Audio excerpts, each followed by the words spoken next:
Buenos días, estamos con Miguel Soler, secretario autonómico de la Consejería de Educación de la Comunidad Valenciana, una persona que ha sido y que es clave en los cambios educativos en nuestro país. Él estuvo en la LOCSE, fue uno de los cerebros para aplicar el currículum de la LOCSE en los años 90, luego estuvo también en la LOE e impulsó también su aplicación y el currículum, y de nuevo en la última ley, en la LOMLOE, está, primero ha tenido un papel en el diseño del currículum estatal, pero está como viceconsejero en la comunidad, pues gestionando en la práctica la educación valenciana. Es decir, que por tanto es una persona con una enorme experiencia, con una gran sensibilidad, una sintonía con el profesorado que yo percibo y he visto en la Comunidad Valenciana muy importante, pero yo le agradezco mucho que se anime a participar en estas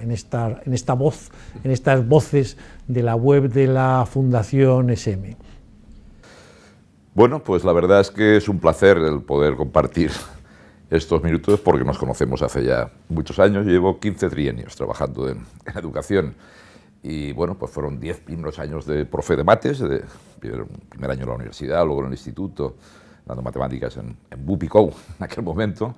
Y luego ya la verdad es que todo el trabajo de la administración educativa, desde las épocas del ministerio, previas a la LOCSE, ¿no? El plan experimental previo que hubo de reforma de enseñanzas medias, que luego se acabó materializando en un proyecto de ley mucho más amplio y potente, pues me ha permitido, por la verdad, disfrutar mucho, porque me gusta mucho este trabajo, y he tenido, pues eso, la gran suerte de poder trabajar estos 15 trienios en educación.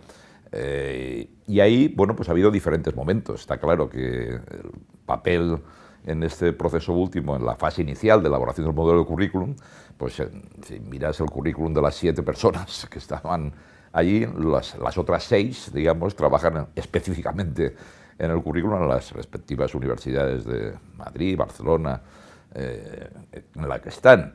Y en mi caso lo que aporto es mi experiencia fundamentalmente de trabajo en la administración educativa y de ir viendo cómo se están aplicando esos currículum y qué tipo de cambios se han producido y los que no, a pesar de las buenas intenciones de las leyes citadas en algunos casos, ¿no? Con lo cual ahí, fundamentalmente, en el modelo adoptado, pues era ver cómo conseguimos, no cómo conseguimos, porque estamos lógicamente en ello, que algunas veces la formulación que se hace, tanto la LOCSE con los objetivos generales formulados en términos de capacidades que hay que desarrollar por parte del alumnado, o en el caso de la LOE, que se da el paso ya a las competencias, pero se quedan muchas veces en la introducción. Se quedan en la declaración de intenciones, en los principios básicos que deben regir el currículum escolar, pero después yo creo que en general no hemos sido capaces de que aterricen, digamos, en el día a día en el aula, ¿no? Sobre todo en secundaria y bachillerato. Es decir, siguen primando las disciplinas por encima de cualquier otra consideración. Y que en muchas ocasiones, incluso aunque hayan cambiado los libros de texto, los materiales, y no digo que todo el mundo lo haga igual, estoy diciendo que en muchos casos se ha cambiado la introducción, se ha cambiado el planteamiento general, qué se pretende, los fines educativos, el cómo se formulan, pero no ha cuajado en que el profe de lengua, de matemáticas, de historia, de biología, digamos, enfoque su trabajo en el aula de manera distinta. ¿Qué se intenta con este modelo? Pues que a ver si por una vez conseguimos que de verdad cambie esa dinámica. Y de ahí creo que el papel fundamental son las competencias específicas. Las competencias específicas intentan ser el punto de unión entre las competencias claves marcadas por la OCDE y junto con los retos del milenio, el perfil de salida del alumno, y eso cómo se traduce. Porque, por ejemplo, en el ámbito de mi especialidad inicial, las matemáticas, pues se habla de competencia en matemáticas, ciencias y tecnología como competencia clave, pero claro, eso hay que traducirlo. Entonces, cuando ya se entra en formular las competencias específicas de matemáticas, de ciencia y de tecnología, sí que se está ya intentando aterrizar y conectar mejor ese perfil de salida que configuran las competencias clave más los retos del milenio, y que después el punto de enganche sean las competencias específicas que intentan enlazar con las disciplinas correspondientes. Bueno, esperemos que esta vez sí podamos avanzar más en esa dirección. Bueno, te veo, como es lógico, ¿no? Muy interesado, muy próximo al nuevo currículum, porque he estado en el diseño inicial con gran fuerza para impulsarlo, pero a mí me gustaría que transmitieras algún mensaje que tratara de convencer a parte del profesorado más escéptico, que dice, bueno, esto es una nueva jerga, esto no nos da tiempo, esto no sabemos cómo se va a hacer, ¿qué mensaje les enviarías para convencerles de que merece la pena un esfuerzo para llevar a la práctica este currículum y que va a ser beneficioso para el profesorado y para el aprendizaje de los alumnos y alumnas? Bueno, yo creo que no es un mensaje solo, es un debate permanente en educación, ¿no? Creo que muchas veces cuando hablamos de qué necesidades formativas tiene nuestro alumnado, hablamos más de nuestro pasado que de su futuro, ¿no? Por eso hablábamos de, yo sabía a los 14 años, no sé qué, aparte de que hay mucho que discutir respecto a lo que sabías o no sabías, pero se sigue hablando muchas veces en esos términos. Sabía hacer raíces cuadradas, sabía resolver no sé qué, y ahora no saben los de mi edad. Digo, por cierto, haces una, dice, no, ya no me acuerdo. Digo, entonces, ¿de qué estamos hablando? De lo que realmente son conocimientos incorporados, adquiridos, que eres capaz de después de aplicar y desarrollar, o lo que preparaste en su día para el examen de tal curso. Yo creo que hay un aspecto muy importante, ¿no? Es decir, que hay que cambiar muchas cosas y el profesorado, hay mucho profesorado. Esto no es un cambio radical para todo el profesorado, hay mucho profesorado que ya está haciendo cosas distintas. Y el que no las hace tampoco es porque no acaba de estar convencido que sea mejor otro planteamiento distinto, ¿no? Pero creo que lo que nadie puede discutir hoy es que el aprendizaje a lo largo de la vida no es una frase, es una obligación, sí o sí. Y por tanto el debate ya no está tanto en decir que se sabe a los 13 años, a los 14, a los 15, a los 16, sino en cómo les damos en ese periodo de educación obligatoria, que va a ser insuficiente también, porque no va a ser suficiente con tener el título de graduado de secundaria obligatoria, que además es un título que solo sirve para seguir estudiando, con lo cual eso también sería un elemento de debate, pero bueno, de momento la ley lo establece así, y es que cómo les damos la formación necesaria para que sigan aprendiendo. Y van a tener que seguir aprendiendo sí o sí, más vale que lo hagan a gusto y que por tanto más vale que les demos las herramientas para que lo puedan hacer en condiciones. Entonces hoy ser capaces de buscar la información, seleccionarla, ser crítico ante ella, no tragarte lo primero que lees, el tener recursos que te permitan realmente profundizar en los conocimientos, saber aplicar aquello que acabas de estudiar. Pues todo eso es lo que realmente creo que es importante que transmitamos y eso se transmite a base de elaborar materiales curriculares que desarrollen y ejemplifiquen cómo poder trabajarlo, que la formación permanente del profesorado sea una constante, no para hacer cursitos sueltos, sino que formar equipos en los centros que permitan realmente elaborar un proyecto compartido, que refleje una forma distinta de enfocar las cosas. Las competencias no son de ninguna disciplina, las competencias por definición tienen que utilizarse conocimientos disciplinares de varias de ellas, de muchas de ellas. Todo eso yo creo que hay muchos aspectos a trabajar ahí en el debate educativo, ¿no? La motivación. Recuerdo que hace poco en una conferencia decía, por nuestro, digamos, no mucho conocimiento de lenguas extranjeras de nuestro país, no somos reconocidos como primera potencia mundial, por ejemplo, en conocimiento del inglés. Bueno, pues hay un país que sabe menos lenguas que nosotros, que es el Reino Unido. Y eso no es una broma, eso es una realidad. ¿Por qué? Porque no lo necesitan. Y como no lo necesitan, pues no ven esa. Pues bueno, eso pasa. ¿Y por qué los países nórdicos sí? Porque no pueden ir ni a la esquina si no saben otro idioma, en este caso el inglés. Con lo cual, si eso lo sabemos que ocurre, es que ocurren muchas más cosas. Al principio de la pandemia teníamos ofertadas, creo que eran 1.500 plazas de formación en el ámbito de las TIC y creo que quedaron 400 vacantes en el mes de enero del 2020. En abril ofrecimos 6.000 y quedaron 2.000 profesores en lista de espera. Es decir, 3 meses después.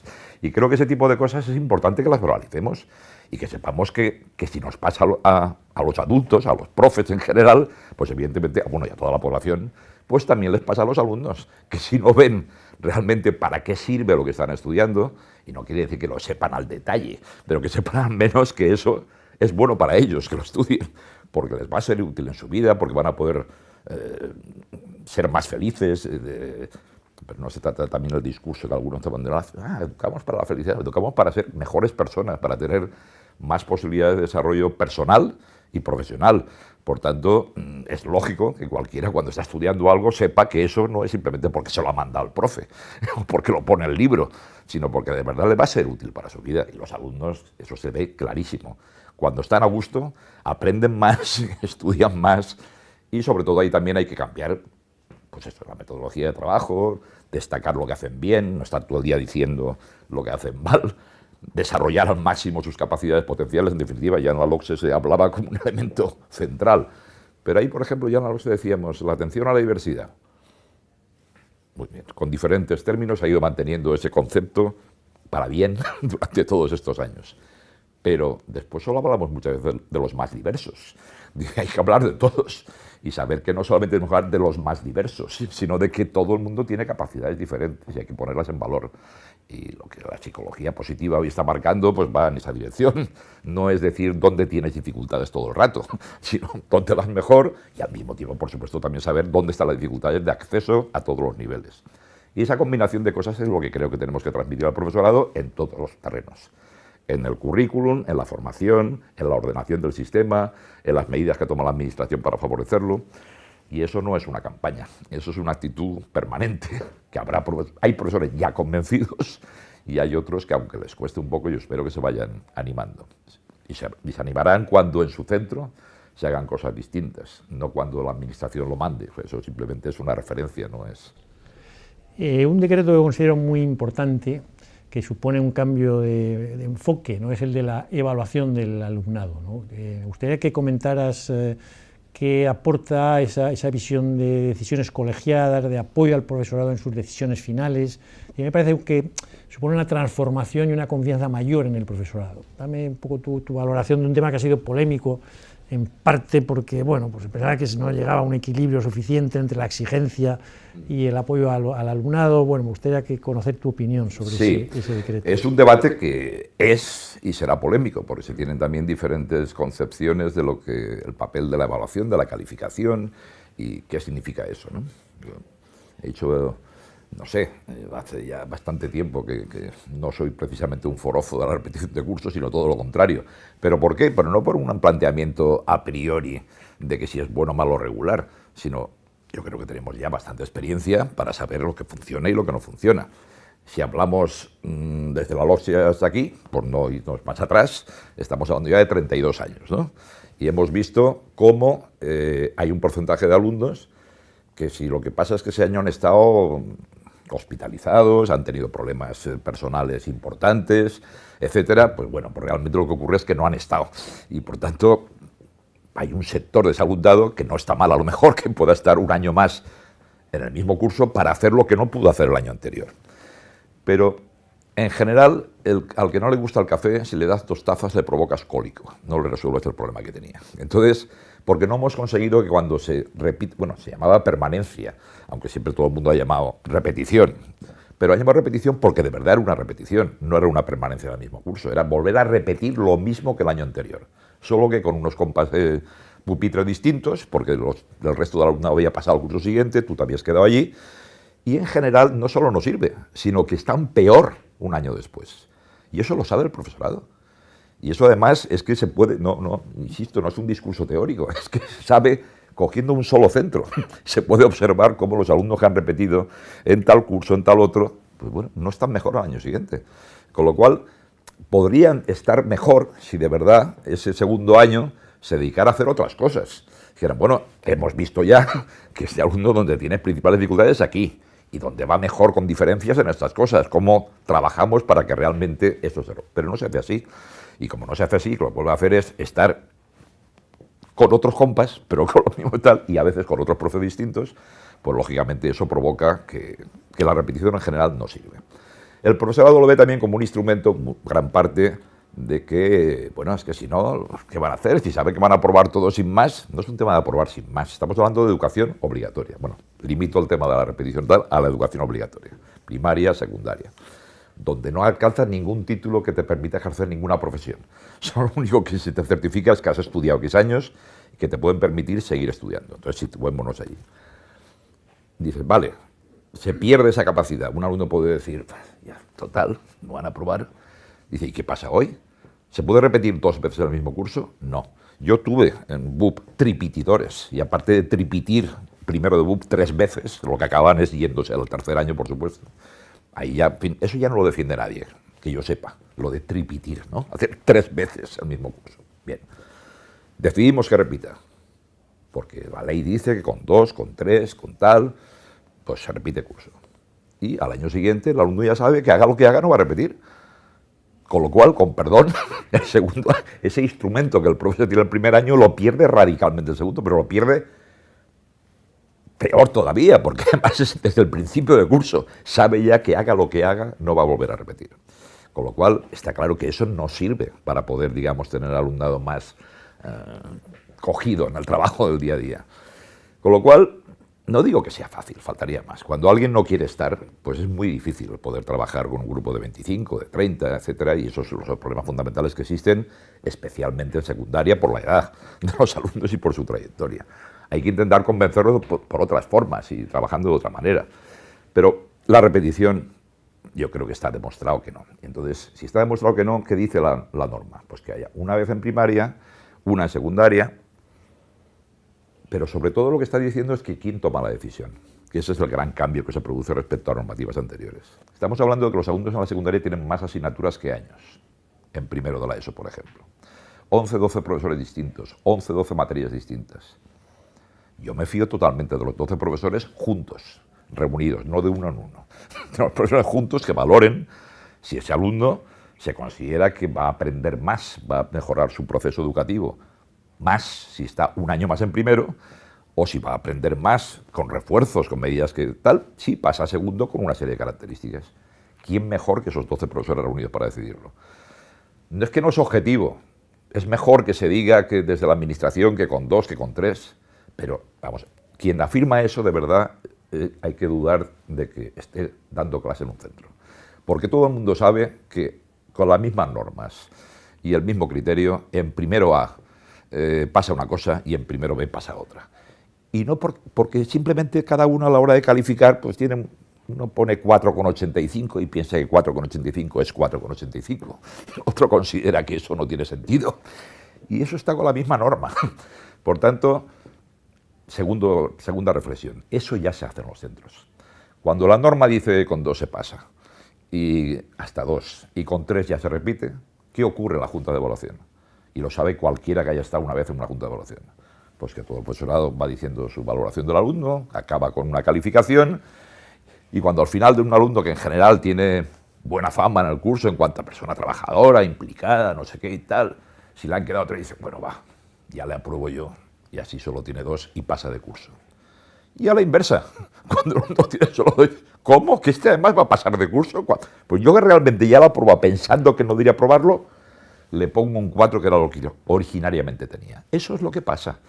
Y eso es lo que pasa en la realidad de todos los centros. Con lo cual, lo único que intenta la norma es decir que dejemos de discutir de números y hablemos de que es el profesorado el que decide. Aún así, se habla de números en la norma. Yo los hubiera suprimido, pero bueno, no pasa nada. Creo que es un paso adelante porque está indicando fundamentalmente que el profesorado reunido es el que mejor puede tomar la decisión de que un alumno promocione al curso siguiente. Bueno, vamos a cambiar, hemos analizado un poco el currículum estatal, digamos, ¿no? Lo que ha supuesto, lo que está suponiendo. Van a pasar a la Comunidad Valenciana, un poco, qué cambios se van a impulsar. Empiezo por el primer ámbito, es decir, el tema de los ámbitos, ¿no? Valencia, la Comunidad Valenciana se ha convertido, bueno, pues en una de las comunidades donde el tema de los ámbitos pues tiene más fuerza, ¿no? O tal vez vaya a tener en el futuro, ya lo ha tenido durante la pandemia, pero puede que lo tenga en el futuro.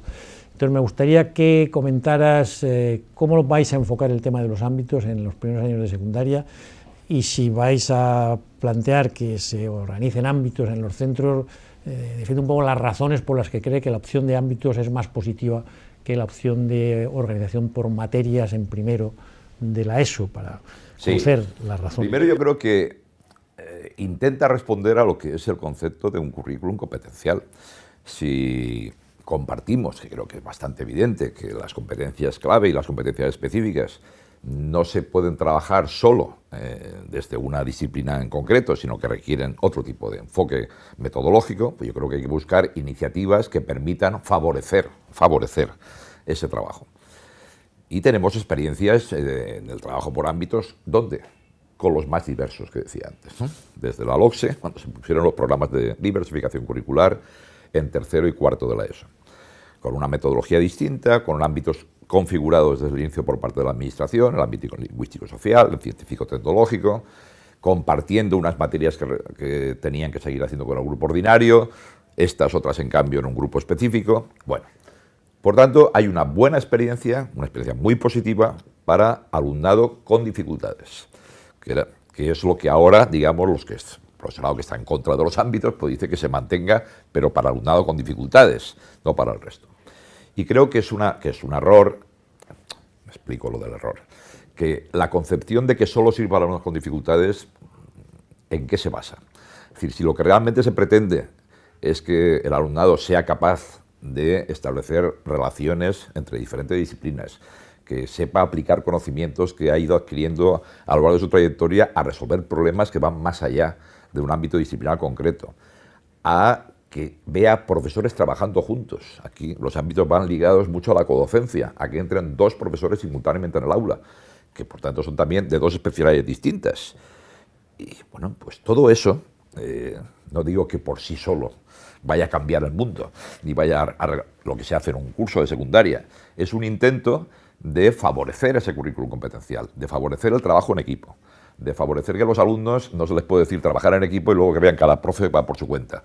En fin, de ser un poco más coherentes con el planteamiento general que se está haciendo. Y también, no nos olvidemos que estamos pasando de que en primaria el tutor generalista imparte aquí pues castellano, valenciano, matemáticas, ciencia y naturaleza, geografía e historia, plástica. Y eso mismo, al año siguiente lo imparten 6 profesores distintos. 6 distintos. Se pasa de 1 a 6. Pues bueno, pues yo creo que es discutible como mínimo, ¿no? Que un año después se requiera ese grado de especialización hasta ese nivel. Bueno, yo creo que no es estar en contra de la especialización. Bueno, no existe la carrera, por ejemplo. ¿Existe la carrera de física y química? No. ¿Existe una carrera de física y una de química? ¿Existe la carrera de geografía e historia? No. ¿Existe la carrera de tecnología? No. O sea, por tanto, no hay por qué asociar necesariamente las disciplinas escolares a las antiguas licenciaturas o a los títulos de grado en la actualidad, ¿no? Sino que hay que ver efectivamente cuáles son la mejor forma de organizar el currículum escolar. Bien, las otras, digamos, las que he dicho, ¿no? Física y química, parece que ya que sean una pareja, hasta las series televisivas se le llaman así, ¿no? Bueno, pues sí que siempre ha sido licenciatura en física, licenciatura en químicas. ¿Y quién accede ahí? Pues los químicos o los físicos. Y saben desde el principio que van a dar las dos cosas juntas. Bien, pues lo de los ámbitos es un intento que va un poco más allá, pero un poco más allá establecido por la Administración, no. La regulación que hemos hecho en la comunidad, que es la que vamos a mantener en la propuesta del decreto de currículum que se está tramitando ahora, es que cada centro decide las parejas y los tríos que quiere formular. ¿Por qué? Porque pensamos que no hay por qué. Si el motivo del trabajo por ámbitos en primero es intentar reducir el número de materias diferenciadas que tienen el alumnado, favorecer un trabajo por competencias que ponga más en valor el currículum competencial frente al currículum estrictamente disciplinar, que favorezca también eso, la codocencia, el trabajo en equipo del profesorado. Bueno, pues porque hay que empeñarse en que sean determinadas fórmulas. ¿Por qué es mejor matemáticas, tecnología o matemáticas, biología? Pues que cada centro decida lo que considere. ¿Por qué no puede ser tecnología y plástica? En fin, por ejemplo, aquí con las dos lenguas, existe que es muy general, valenciano-castellano. Cuando un profesor tiene el dominio correspondiente de las dos lenguas, es que deja ya de contar por la mañana de 9 a 10 fonema en castellano y de la semana siguiente fonema en valenciano. O sea, las dos lenguas, como el valenciano y el castellano, por ejemplo, otra cosa distinta cuando estamos en el euskera o cuando cogemos otras lenguas, ¿no? Pero tal, es que es absurdo, digamos, que no tengan de verdad un currículum y un trabajo común mucho más allá de lo que permite la coordinación habitual entre los departamentos correspondientes. Con lo cual, eso es lo que nos ha llevado, primero en los años de la pandemia, que fue con carácter en primero de la ESO, en segundo carácter voluntario, y lo vamos a plasmar en la propuesta, ya lo hemos plasmado, en la propuesta de decreto de currículum, la vamos a empezar a tramitar la semana que viene, donde figura como propuesta, en primero, básicamente como está ahora regulado, y en segundo, voluntario para los centros. Insisto, hay ya procesos que están llevando del tipo, por ejemplo, deciden geografía e historia más valenciano y castellano. Eso suma, si miramos el horario establecido por el Ministerio y por la Comunidad Autónoma para cada hora, son 9 horas a la semana, entre las 3, ¿no? Bueno, pues hay centros ya que han tomado la opción, por ejemplo, de que haya 2 horas específicas, de geografía e historia, 2 horas específicas de valenciano, 2 específicas de castellano y 3 en común de tal. Con lo cual combinan, digamos, seminarios disciplinares con un espacio horario, en este caso del 50%, que es, digamos, de proyecto colectivo, proyecto común que hacen los 3 departamentos correspondientes. Otros han optado por desde el principio decir, no, todo va a ir en un proyecto integrado y por tanto las 9 horas las va a dar o el mismo profe o 2 profes combinando esa codocencia. Bueno, pues diferentes formas que los centros tienen autonomía para poder, y por supuesto no solo autonomía para decidirlo en principio, sino que esto al año siguiente, visto cómo ha funcionado y tal, los centros van rectificando, van incorporando nuevas cuestiones. Y eso es lo que pretendemos con la propuesta por ámbitos. En primero, obligatoria con estas características, insisto. La obligación está en que hay que hacerlo al menos en 3 parejas o en una pareja y un trío, ¿no? Es decir, en el sentido de cómo se combinan las posibles tal. Un full. Eso es, y eso, la mayoría han cogido eso, o 3 parejas, 2 materias, 2 materias, 3 ámbitos, y otros han cogido una con 3, más normal que acabo de comentar, geografía, historia, valenciano, castellano, y otra, pues matemáticas, tecnología, o tecnología plástica, o música, inglés. Es decir, y que supongo que ya el profesorado conoce esta propuesta. Sí. Y ¿qué reacción percibes? Pues hay de todo, como suele pasar. Pero más bien mayoritariamente favorable, bueno, mayoritariamente recelosa. Yo creo que te piden te piden a la consejería, determinados apoyos, determinados cambios, en fin, ¿cuál es la reacción del profesorado ante esta propuesta? Que a mí me parece muy interesante, dejando esta libertad que dice a los centros de elegir sus parejas y sus tríos, ¿no? Pues hay yo no sabría en estos momentos cuantificar, no hemos hecho una encuesta, digamos, al respecto. Aparte creo que es pronto para hacerla porque precisamente se está en pleno auge el debate en torno a ella y cómo funciona. Lo que está claro en cualquier caso es que estamos hablando, para empezar, de un curso, que es el curso de transición desde la primaria a la secundaria. Transición que en todos los centros públicos, salvo alguna excepción, es también cambio de centro. Entonces, más allá del debate que se seguirá produciendo, cada vez hay más profes que están en los ámbitos, que están viendo. Bueno, lo que sí que puedo afirmar, porque eso ya sin haber hecho ninguna encuesta, aprovecho últimamente cada vez que voy a un instituto para hablar con los alumnos de primero de la ESO. Siempre me encuentro media horita para juntarme con ellos, sin profes delante, para que sea directamente tal. Los primeros 10 minutos no me dicen nada, porque no saben quién soy a que viene por aquí. Y creo que llevo ya una libretita apuntada, 27 centros. En los 27 institutos, los alumnos me han dicho que les gusta el trabajo por ámbitos. Y una vez en el debate les pregunto, ¿y quiénes aquí tenéis sobresaliente? Para saber también cuánto el concepto clásico de tal. Pues los de sobresaliente, más todavía. Porque están viendo más todavía su capacidad para realmente poder expresar y aplicar sus conocimientos en la resolución de problemas diversos. Con lo cual, si el alumnado, al menos, ya digo que no es una muestra representativa, pero son 27 centros distintos, al azar en la medida que es donde voy yendo por diferentes motivos a un sitio u otro. El profesorado que los está impartiendo, como normalmente, claro, un instituto tiene los 4 cursos de la ESO y 2 de bachillerato, aparte de FP, los que tienen FP, pero tiene 6 cursos que da el mismo profesorado. Por tanto, hay profesores suficientes para que realmente los ámbitos los impartan profesores que voluntariamente quieren impartirlos. Con lo cual también ahí tenemos otro elemento, creo que a favor, en el sentido de que, aunque haya un sector del profesorado del centro que no vea bien esa opción, pues hay suficientes que sí la ven bien como para poder hacerla. Y creo que si somos capaces de combinar con editoriales que empiezan a hacer materiales organizados con esas características, con planes de formación permanente que se están haciendo ya, con intercambio de experiencias entre centros, que cada vez hay más. Aquí hemos puesto en marcha un programa hace poco que se llama IMOUTE, Muévete, a los centros, bueno, pues haciendo el Erasmus dentro de la comunidad, para entendernos, que es organizando. Primer año de convocatoria, se han presentado como centros anfitriones 450 o algo así, y centros observadores 1000 y pico. Y se están organizando estos días 2000 y pico intercambios. ¿Y cómo los hacen? Se lo montan entre ellos. Lo único que hemos regulado es cuándo se solicita, cómo se organiza y que entre los centros se organicen cuántos profesores pueden ir, cuántos tal, depende de cada centro. Bueno, pues el tema de los ámbitos, lógicamente, los centros que están teniendo buena experiencia y que se han ofrecido como anfitriones están siendo observados por otros muchos institutos que acuden allí, cómo lo estáis haciendo, qué pegas veis, cuántas horas de codocencia dais, habrá que exigirle a la administración que nos den más horas de codocencia, claro, pues viendo ese tipo de cosas, ¿no? Con lo cual, soy optimista respecto al futuro inmediato, en el sentido que hoy igual hay un porcentaje relevante de profesorado que no lo ve claro, pero estoy convencido que si combinamos esa voluntariedad en la práctica en el sentido de que en todos los centros hay profesores suficientes que sí quieren, con una mejora en la formación, en los materiales, por partes editoriales, en el intercambio de experiencias, el tema creo que cuajará. Ojalá. O al menos trabajaremos en ello. Además de los ámbitos donde se ve la autonomía del profesorado, ¿qué otro tipo de relaciones, de proyectos pensáis poner en marcha para que el profesorado pueda decidir sobre sus iniciativas?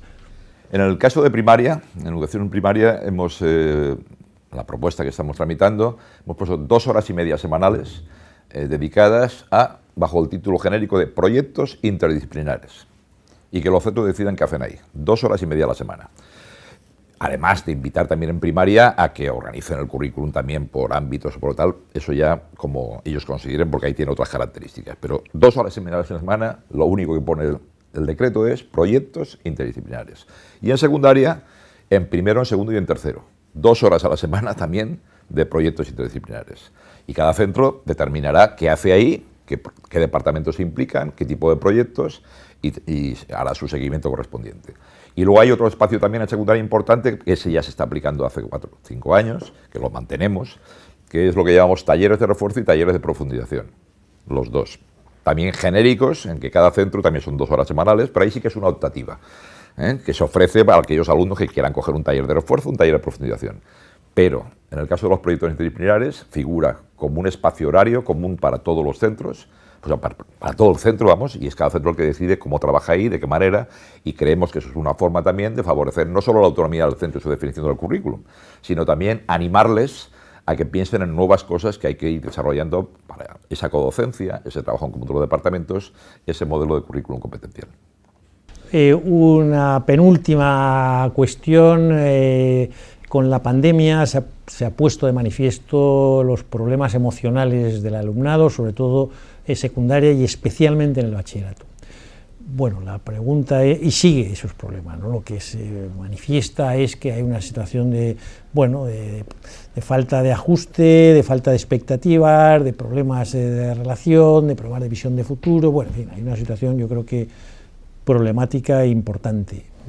Pregunto, ante este tema, ¿qué se está planteando en la Comunidad Valenciana? ¿Cómo puede abordar que los alumnos tengan, los alumnos de primaria, secundaria y bachillerato, cómo pueden tener encuentros para resolver sus situaciones, comunicarlas, consultar? Es decir, ¿qué tipo de iniciativas pensáis que son las más importantes desde la perspectiva de los proyectos de centro, de la hora de tutoría o de las horas que vosotros consideréis que son más adecuadas, ¿no?, para abordar estos temas? Sí, es un problema real que evidentemente se ha agudizado durante todo el proceso de la pandemia. Creo que también ha servido para que algunos sectores que defendían que la formación online puede estar bien, pues en fin, creo que la formación online en primaria, en secundaria o en infantil es una broma. Es decir, la formación o es presencial o no es en esas etapas educativas, ¿no? Y entonces los alumnos, pues eso, el tiempo que han estado aislados o con poca relación, pues se ha notado mucho. Y es que de verdad hace falta que se implique más que nunca toda la tribu, como dice el viejo proverbio, ¿no?, de la tribu Masái, efectivamente, que para educar a un niño hace falta toda la tribu, pues para hacer un buen acompañamiento emocional hace falta que se impliquen las familias, el ayuntamiento, bienestar social, en fin, todo el mundo para ver realmente cómo hacerlo. Con lo cual ahí es un tipo de tareas, ¿no? Espacios que permitan la reflexión, el verbalizar, el poder enseñarles a gestionar mejor las emociones, etc. Pero también está el bienestar emocional del profesorado. Yo recuerdo siempre la anécdota de cuando subes a un avión y vas con un niño, me ha pasado con mi nieto alguna vez, que me dice, si pasa algo y tal, en otras palabras, pues primero se pone usted la mascarilla y no sé qué, y después ya al niño. Dice, uy, ¿y eso? Dice, porque si usted no está bien, con perdón, no lo va a poder ni atender. Pues aquí pasa algo parecido. O conseguimos de verdad que el profesorado esté en condiciones y, por tanto, tenga más predisposición a poder estar con el alumnado en espacios específicos, en la tutoría, en actividades concretas que se realizan por las tardes, etcétera, o va a ser complicado. ¿Y cómo se consigue eso en definitiva? Yo creo que lo que pedimos es que se nos escuche, estar sentir que formamos parte de la comunidad en la que estamos presentes, que podamos dirigirnos a la consellería, al ministerio, a quien sea, para decirle lo que no nos gusta, que nos escuchen y que nos digan, por lo menos cuando no nos hacen caso. Estoy hablando como colectivo de profesores, ¿no? ¿Por qué no nos han hecho caso? En definitiva, yo creo que tenemos que buscar espacios de confluencia entre familias, alumnado, profesorado, en los que podamos hablar tranquilamente de estas cosas y todos juntos pedirle a la administración que nos ayude. Nos piden que les ayudemos en ese tipo de proceso. Ahora, por ejemplo, hay todo un plan también con el tema del suicidio, etcétera, que ha habido un incremento de casos, ya no solo de suicidios, sino las autolesiones, etcétera. Pues está haciendo un plan de formación también. Nuestro presidente de la Generalitat, Ximo Puig, ha nombrado un comisionado de salud mental que está organizando también una serie de actividades ya de implicación de la tribu, ¿no? Y haciendo el conjunto de la sociedad para que también se vuelque en el trabajo con los centros educativos. Ahora es un trabajo complejo, pero creo que hay que ser conscientes de que el problema es real y de que, por tanto, no podemos simplemente agachar la cabeza, sino afrontarlo, y en ello estamos. Muy bien. Última cuestión sobre el tema de los acuerdos. Tú fuiste la persona con el ministro Avilondo que casi llega a un acuerdo educativo, faltó ese casi. Y un sector del profesorado, cuando charlo con ellos, me plantean, bueno, ¿hasta qué punto? Bueno, ya sabemos que no hubo un acuerdo con la ley, bueno, en fin, pero ¿y en el currículum? Es decir, me plantean, bueno, pero el currículum, el esfuerzo que se nos pide, va a tener continuidad a lo largo del tiempo. Bueno, va a llegar un momento en que si hay alternancia en el gobierno, pues esto que hemos hecho va a servir para poco. Yo les digo que va a servir, pero a mí me gustaría conocer tu opinión, persona, en fin, más próxima a los posibles acuerdos.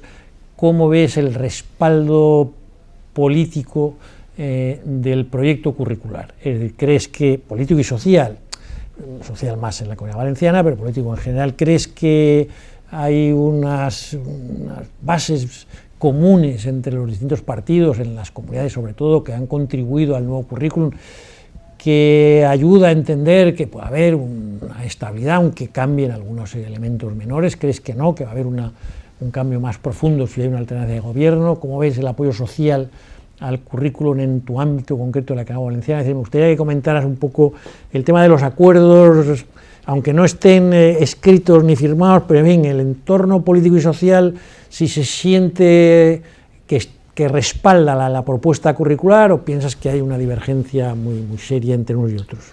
Yo creo que hay más, no solo creo que es muy similar en la Comunidad Valenciana del resto de España, es decir, que por lo que vivo y por lo que veo, es más lo que se publica que la realidad de lo que existe. Es decir, que en las conferencias sectoriales de educación, donde está el Ministerio de Comunidades Autónomas, que como bien sabe llevo un montón de años acudiendo a ellas, unos años desde el Ministerio y otros años como comunidad autónoma, el grado de acuerdo es muy superior al que se expresa después en los medios de comunicación. Y eso tiene poca solución. Entonces, por ejemplo, el debate en torno a las leyes educativas, en torno al currículum. Una cosa es el debate de la estructura de la ley, los debates que hemos comentado antes de la repetición o repetición de curso, ese tipo de la presencia de la religión de una manera o de otra, sí, en fin. En su momento el debate sobre la educación para la ciudadanía, que ahora ha sido menos fuerte que la otra vez, ¿no? Pero en aquel momento parecía que, no sé, pues yo recuerdo que llegué a utilizar un concepto matemático por mi deformación inicial al respecto. Digo, si el Ministerio ha marcado 120 horas de educación para la ciudadanía al conjunto de la educación obligatoria, eso significa en 10 años, ¿no? Entre primaria y secundaria, 12 horas al año, una hora al mes, 2 minutos al día, pues dudo mucho que el sistema educativo se hunda o se salve por la presencia de una educación para la ciudadanía, que el debate no estaba tanto en ese horario, sino que de verdad esté como tema transversal la educación en valores y que además haya un espacio específico de reflexión. Por tanto, por supuesto que la apoyé y la sigo apoyando, pero pongamos las cosas en dimensión, porque si no, al final yo creo que se transmite a la opinión pública algo que no es real. Es decir, ahora los diferentes medios, que no citaré a ninguno, han dicho, no, de repente ahora resulta que la historia está prohibido que se utilice el eje cronológico. Eso es falso. En el decreto de currículum lo que dice simplemente es que no es la única forma de abordar la enseñanza de la historia y por tanto el eje cronológico no tiene por qué ser necesariamente la única forma de trabajar y tal. Bueno, entonces ¿por qué se dice que se ha prohibido? Se cuentan cosas O ahora en vez de contenidos se quiere... Ahora los contenidos no importan. ¿Quién ha dicho que los contenidos no importan? ¿Cómo se van a trabajar las competencias si no están incorporados los contenidos fundamentales de cada disciplina, los saberes básicos? Tienen que estar, nadie ha dicho semejante cosa. Con lo cual, el grado real de acuerdo es muy superior al que se expresa afuera. Y en el tema en particular del currículum, yo lancé ya hace unos meses, aunque no creo que tenga mucho recorrido la propuesta, que se creara, pues igual que existe una Real Academia Española de la Lengua, pues que exista una Academia Española del Currículum, donde se le encargue que la ponga en el currículum para todas las etapas educativas, y que eso, gobierne quien gobierne, lo que es el currículum no tiene por qué tocarse desde las estructuras de la administración. Bueno, era una manera de decir, no digo que sea factible o no hacerlo, pero era una manera de decir que el debate sobre lo que hay que hacer en física, en matemáticas, en historia, no... Además, ahí yo creo que hay una percepción falsa de la realidad. Cuando se dice, en cualquier época, no estoy hablando de ningún gobierno concreto, es que los políticos o los despachos han hecho un currículum que no tiene nada que ver con lo que opinamos los docentes. La estructura del currículum, el modelo, las introducciones, los decretos, las leyes, sí que se hacen por quien tiene que hacerlas, que es por el Poder Legislativo y el Ejecutivo su traducción en las normas. Pero el currículum de matemáticas, física y química, lengua, historia, biología, filosofía, siempre lo han hecho docentes en el aula, gobernara quien gobernara, siempre. Y por tanto se hace una afirmación que no se corresponde en absoluto con la realidad. Es decir, y esa es una de las críticas que hago al actual currículum, no quien lo ha hecho, sino que sigue siendo demasiado extenso, sigue siendo demasiado largo y por tanto no permite lo que se ha hecho en la pandemia, que es seleccionar de verdad los contenidos más relevantes. Y esa es una tarea que aún tenemos por delante, pero más que hecha ya desde la Administración, el Boletín Oficial del Estado, es hecha por los propios profesores en el día a día. Que no se trata de que en el mes de mayo digan no te puedo contestar a tu duda porque si no, no acabamos, sino que de verdad seamos capaces de seleccionar aquellos aspectos que pensamos que son fundamentales para su futuro y por tanto para continuar progresando. Los que sabemos que si no los tienen van a tener claros riesgos de exclusión, claros riesgos de que no estemos respondiendo a su necesidad. Bueno, pues nada, Miguel, muchísimas gracias. Creo que nos has ofrecido un panorama muy completo, complejo, rico, lleno de iniciativa, de ilusión, de fuerza. Creo que este final de apoyar un currículum que se va desarrollando, que tiene futuro, que tiene un consenso básico, que eso pues abre un horizonte también para que el profesorado lo pueda llevar a la práctica con su competencia y con su formación, pues también da confianza y seguridad ante los retos que hay que plantearse en los próximos años. Así que, Miguel, muchísimas gracias. Gracias a ti, gracias a vosotros, porque la verdad es que creo que se me nota, pues hablar de educación siempre me encanta.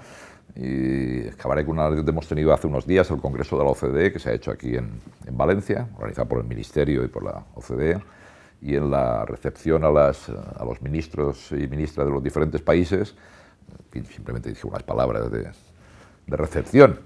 Y dije, bueno, yo llevo 15 trienios trabajando en educación y aquí vamos a hablar de nuevos retos para el futuro. Digo, a ver si aportáis cosas que me permitan saber qué tengo que hacer los próximos 45 años, ¿no? Digo, es una manera de decir que estoy muy a gusto donde estoy, que hay mucha gente implicada, que confiamos profundamente en el profesorado, analizado de manera colectiva, y de ahí la insistencia en la necesidad de proyectos colectivos de centro. Tenemos una cosa específica que me gustaría destacar aquí en la comunidad, que implantamos ya en el año 2016, hace ya 6 años, que es que todos los centros elaboran lo que se llama el PAM, que es el Plan de Actuación para la Mejora, donde cada año tiene una especie de contrato-programa, ¿no? Que tienen que decir dónde estamos, hacia dónde quiero ir y qué necesito. Y a partir de ahí piden profesorado adicional a la administración. Siempre se pide más de lo que después se puede dar, como bien sabemos todos en todos los sitios, pero hay un incremento de profesorado sustancial. Y son los centros los que definen también qué perfil de profesores necesitan. No los nombres de las personas, pero sí que necesito un PT, una L, un profe de lengua, uno de mates, y eso se tiene en cuenta en la adjudicación. Y además, otro elemento que no hemos hablado, pero también es fundamental, es el tema de la autonomía. La autonomía de los centros en esas cosas es fundamental. Hemos hecho un nuevo reglamento orgánico de funcionamiento de los centros que implica que hay un pack horario para tareas de dirección y un pack horario para tareas de coordinación. Y son los centros que deciden cómo se organizan. Si quieren decidir que un profe un año determinado tenga 7 horas para coordinar un proyecto de innovación, se las dan. 7 horas lectivas. Y que eso implica, pues eso, fiarse de verdad, porque si no nos fiamos, al final creemos simplemente porque esté escrito en un BOE, está resuelto. Pues no, hay que confiar y apoyar al profesorado y a los centros para que lo hagan. Muy bien, muchas gracias.